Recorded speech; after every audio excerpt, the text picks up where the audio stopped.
Hey friends, Mark Holmes here with my buddy CowboyJobu and my son Michael. Just got word that Jason Garrett basically says the status quo is where we are with Tony Romo. And I gotta tell you, I honestly feel bad for Tony Romo. I mean, don't get me wrong, man's made $100 million, got a beautiful wife, great kids, you know, he's got it all, but the way this situation is unfolded is just really kind of sad and tragic. I mean,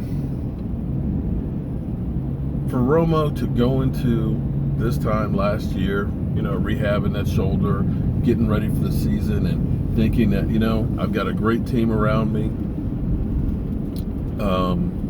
got the shoulder taken care of, the back's okay, and going into training camp knowing that maybe this is the year for me and my team, and to go out and just get hurt in a meaningless preseason game and sit there week after week as the team slowly is lost to you. It's like death by 1,000 needles or 1,000 cuts. It's truly slow death. Wouldn't you agree with that, Michael? It's kind of an agony. I mean, just look at his expression. Yeah, that tells the story right there. You know, I mean, that's hard enough. You know, because when you play football, you always feel like you can still play. Hell, as broken up and as old as I do, I still feel like I can get a couple of good plays in. But to lose the team in the manner that he did, and still be basically homeless, and now having to go through the whole thing of, you know, before Denver wanted him, now Denver's like, thanks, but no thanks. And I'm beginning to wonder if it's Jerry Jone is trying to force retirement on Tony Romo. Because at this point, I'm sorry. I mean, it would be nice to get a draft pick, and all you people out there that think that Tony Romo's worth the first or second round draft pick, I'm sorry, it's not going to happen. More than likely, we're going to get nothing, and he's going to end up getting released. But the thing that would be tragic for him is to be held through after the draft. Texans say, you know what, we're tired of waiting, we're not giving up anything, and they draft a quarterback.